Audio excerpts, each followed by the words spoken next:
The top 4 seeds are the final players remaining at the ATP finals. I'm here to preview and predict the semi-finals.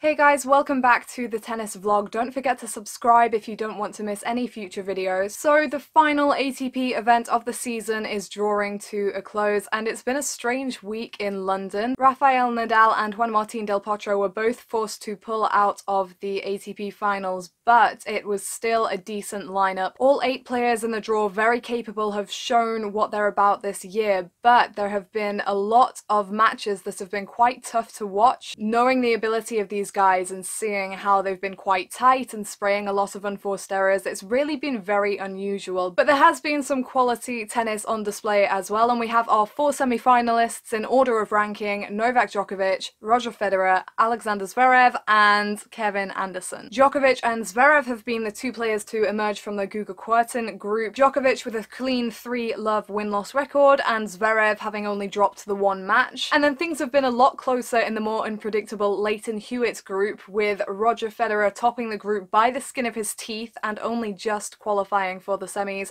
and Kevin Anderson coming in second place, which means that Roger Federer will be taking on Alexander Zverev and Novak Djokovic will be facing Kevin Anderson. Without further ado, let's look at these 2 matches individually, starting with Roger Federer versus Alexander Zverev, the number 2 seed versus the number 3 seed. Let's start with Federer, who has been a much talked about player this week despite not being the standout player of the event. Things got off to a really miserable start for Federer. For the first time in his career, he lost his opening group stage match in straight sets. That was to Kei Nishikori, and Nishikori has played great tennis here before, so on the surface that might not sound like a massive shock, but when you look into how the match was played, Federer was spraying a lot of unforced errors. Nishikori himself did not play a great match at all. For a tournament between the 8 best players of the year, and a tournament that usually brings with it such a high level of tennis as the ATP finals, it was really a strange match from Federer to lose in straights. That really put the pressure on for Federer, and there was the distinct possibility of him not being able to qualify for the semi-finals, especially when Kevin Anderson won both his opening matches in straight sets, and we'll come to him later. But Federer rose to the occasion and dismissed both Dominic Thiem and Kevin Anderson in straight sets. The second of these, Anderson, looked likely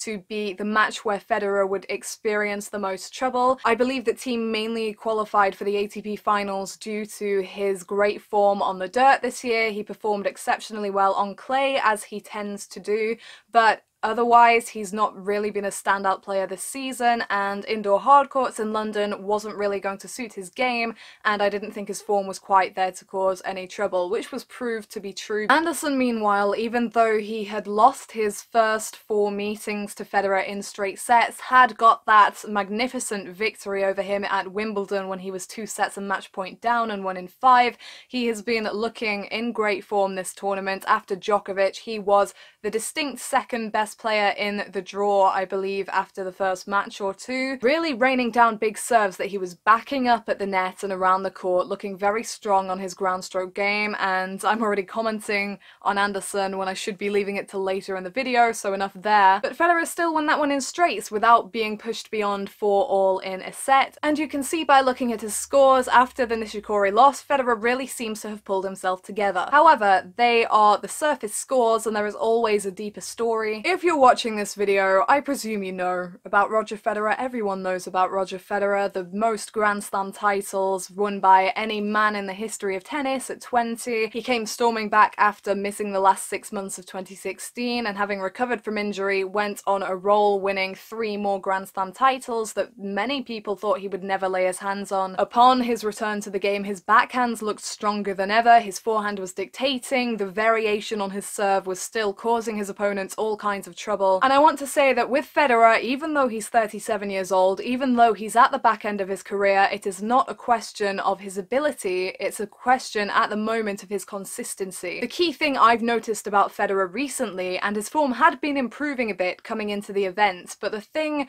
that has been standing out to me in his matches, and especially in the Nishikori match, is that he would be seeming to do all right in the rallies, getting his forehands and backhands in, moving well around the court, and then he would have a ball in the position that he wanted it in order to execute a great shot or in order to execute a winner, and he would shank it or plainly throw in a sloppy unforced error, which is not the kind of tennis that is going to take you places. So Federer still has occasionally been pulling off the stunning shots, he's been mixing it up, he has had the confidence in recent matches to come into the net of his own accord, to mix things up and to play from any area in the court. However, since he exited the US Open in the 4th round to John Millman, I felt that Federer needs the off-season. He has done great things this year, he's had deep runs, and as his ranking shows, he has been fairly consistent, but for Federer's high standards, it's not what he would be necessarily expecting from himself. I think that the uncharacteristic unforced errors that we are seeing, which are becoming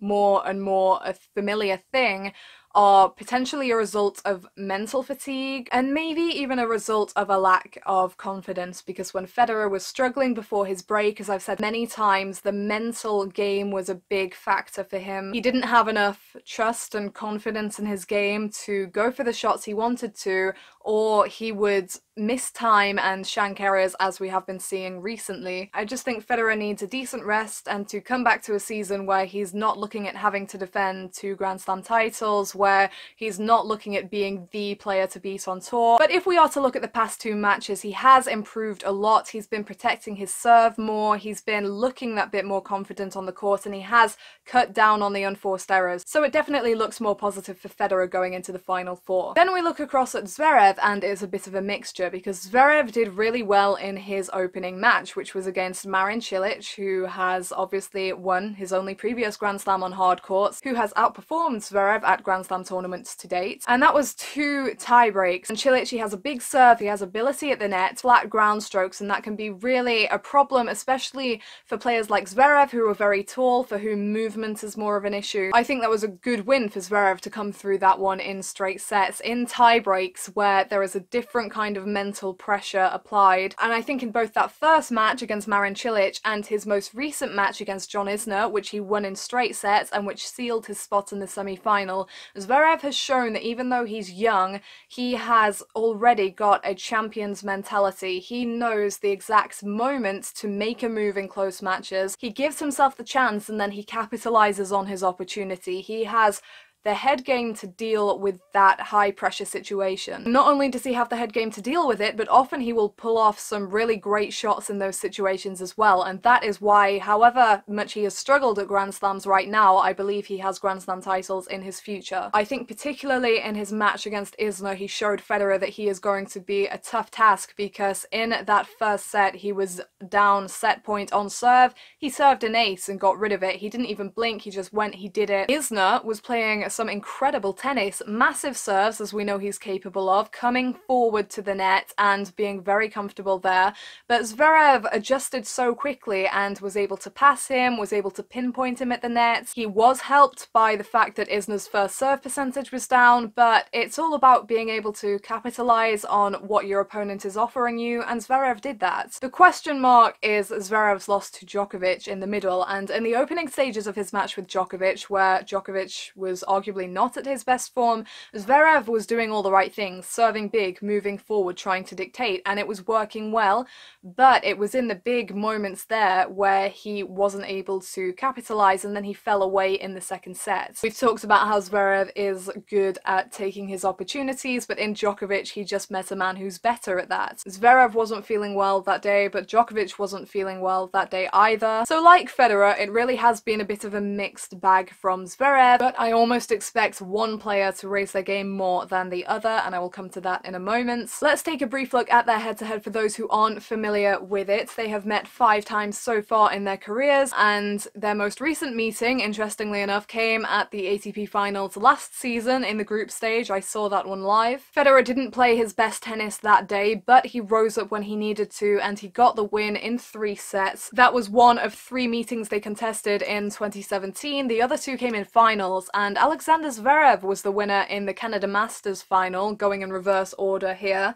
He won in straight sets. It was a 6-3, 6-4 win for Zverev just a couple of months after Federer had won the only previous final they have contested in Halle in Germany on grass. That was even more straightforward, 6-1, 6-3 for Federer, and as we know, Federer was in vintage form during that period of the 2017 season. Their most recent meeting prior to that had also been in Halle, with Zverev edging an iffy Federer in 3 sets, but still playing great tennis himself, showing even at that young age that the big names and the big players did not intimidate him, that he was ready to rise up to the task, and even under home pressure as well. And then going back to the clay of Rome, it's been a while since we've seen Federer play on clay, but it did happen once upon a time. It was a 6-3, 7-5 win for the Swiss. Federer and Zverev seem to share contrasting opinions on the pace of the court this year.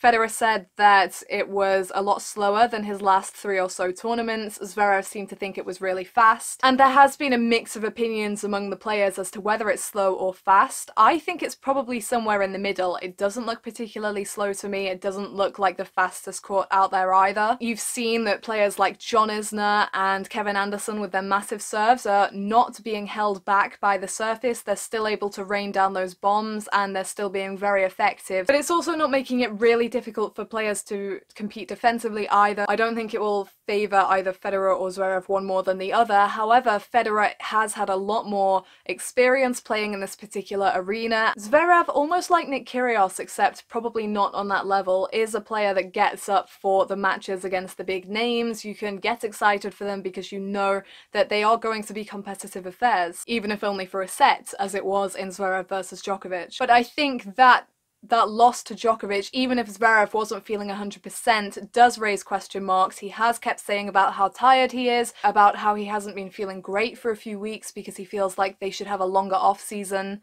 I think when it comes to competition, a lot of those feelings probably do go out of the window a bit for Zverev. He's very much focused on the match at hand. As I've said before, I do still feel that Federer is fragile. He has looked more convincing in his last 2 matches, but there is no group stage opportunity now. It's either win the match or lose and be out of the tournament. And Zverev has beaten Federer multiple times before. He has all the weapons needed to cause an upset, but Federer's match with Anderson did change things a bit in my mind, and I think that he probably will be the man to rise up in this particular match, in what could be a close match. I'm going to give Roger Federer the benefit of the doubt, and I'm going to pick Roger Federer to beat Alexander Zverev in straight sets. And now onto Novak Djokovic versus Kevin Anderson, and at the time of filming, due to needing to get this up in time, Djokovic hasn't yet played his final match of the group stage, which is against Marin Cilic, but that is essentially a dead tie. Djokovic is guaranteed to qualify for the semi-finals and guaranteed to top his group, so whatever happens in that match, whether it goes well for Djokovic or not so well, I don't think it has any bearing on the semis whatsoever, unless he gets injured. There doesn't really need to be much said about Djokovic's progression so far, to be honest. If you've been watching the second half of his season from Wimbledon onwards, Djokovic has been finding his old athleticism, his old confidence on the court, his great placement, his amazing ability on the return. It's all coming back together for him. It gets more risky now when it comes down to semi-finals and the final, because however well he's played before, that doesn't matter if he comes and throws in a subpar match in the semi-finals. But he has looked good. Even though John Isner has not won a single match at the ATP finals, he has played well. Yet Djokovic comes out against arguably the biggest server in the sport and returns incredibly well and wins in straight sets. His reactions are so quick, his staying power during the rallies is so good, and even though he wasn't feeling 100% against Zverev and didn't rate his standard of play in some areas of the match, he still only dropped 5 games in that encounter. So that's all that really needs to be said about Djokovic. He's looking great, he hasn't played his best at some points in the matches, however he has always been there for the big moments, and that is where he absolutely excels. Whether he has to grit it out or whether he pulls out an incredible winner, Djokovic is there for the big moments, and that is how he gets the match victories that he gets. Even if Anderson is facing a Novak Djokovic who's not in top top form, Anderson is going to have to be there throughout every single second of every key moment of the match, because if he's not, Djokovic is going to be there to take that opportunity with both hands. Now, looking at Kevin Anderson, and really I did not expect to see this as a semi-final matchup at the beginning of the tournament, because Anderson was deeply impressive, serving well, dictating well with the forehand, with the backhand, rallying deep. Anderson for me is one of the most impressive ATP players of the past year. He made the US Open final almost out of the blue last year and has been a consistent presence since then. There have been times where he hasn't been talked about much, has dipped under the radar, but he's never really dropped off. He's so much more confident, has so much more self-belief. He is so focused on his own game and what's coming from his side of the net and what he needs to do and how he needs to produce his best tennis. The second set tiebreak, which was very close over team, was big, but then to come through that match with Kei Nishikori, who, even though he didn't play a great match against Anderson, was coming off a victory over Federer in straight sets, that was massive for Anderson. He played an almost flawless match. He was just absolutely nailing the marks, he was in the zone, and Nishikori just could not match his consistency. The question mark for Anderson comes up with how he played the match against Federer, and it's easy to forget that he did have such a lopsided head-to-head against Federer before Wimbledon, and therefore a straight sets loss shouldn't be a shock, which it isn't. However, I think people probably expected Anderson to put in a more consistent performance, at least I did anyway. Things were pretty close in the first set, both players were protecting their own serves, but Anderson's first serve percentage did drop, and that was a big thing for him because with the serve he was able to set up and dictate and then prepare to make a move on Federer's serve. Because he wasn't at top form, some of his weapons were blunted a bit against Federer in the second set, and Federer was playing a higher level of tennis and nailing more of his own marks, but Anderson will, I think, have some regrets from that match. That could be a good thing for him coming into the semi-finals because he didn't need that match win, and coming in against a player of Djokovic's caliber, he needs to be able to look at his game, assess what went wrong, and tighten the screws and make sure that he's playing better than ever. The loss against Federer gives him that opportunity because there are many aspects that he can look at where he can ask, how could I have played better here? Honestly, as far as statistics go and as far as recent form goes, I'm not going to pretend that it doesn't look like Djokovic should be winning this one. He leads the head-to-head 7-1, and Anderson's last win over Djokovic came a decade ago over 3 sets in Miami. Djokovic has secured 6 of his 7 wins in straight sets, including 2 straight sets wins at Wimbledon. The only match that Djokovic did not claim in straight sets was when Anderson faced him at Wimbledon again in 2015 and took the first 2 sets on tie breaks, and Djokovic still came back to win. So how can Anderson beat Djokovic if Djokovic brings anything close to his best level? I think it's the same strategy as it would have been for Zverev, for Marin Cilic, for John Isner, any of those guys with a big serve and powerful ground strokes. He needs to dictate with the serve, he needs to come forward and assert himself, and he can afford minimal errors, and he has to be there in the big moments. It's a big ask, and it has to be a big ask because it's Novak Djokovic. I think Anderson is capable. I think he's shown a great way of handling himself throughout matches at times this year, and I think that an upset is possible, but is it likely? Sorry if I'm making 2 very boring predictions today, but better safe than sorry, and I think that of these 2 players, Djokovic is the more reliable, and I'm going to predict that Djokovic wins this encounter in straight sets. Despite the kind of up and downness of the tournament, I think we've got 4 very strong players in the semi-finals, and even though I've predicted both clashes to end in straight sets, I think that they could actually be battles and both of them could go to 3 sets. So there we have it, the semi-finals previewed and predicted. Thank you for watching. Let me know who you think will come through in each encounter and what you've thought of the ATP finals so far. Have you enjoyed them? Have you found it strange, the level of tennis from some of the players in the early matches? So thank you for watching. I'm not sure when the next video will be. If you don't want to miss it, make sure to hit subscribe, and if you don't want to miss a single notification, hit the little bell icon that's next to the subscribe button. Apparently that's how it works these days. Enjoy the semi-finals, enjoy the final if I'm not back here again before then. Thank you for watching, and I'll see you next time.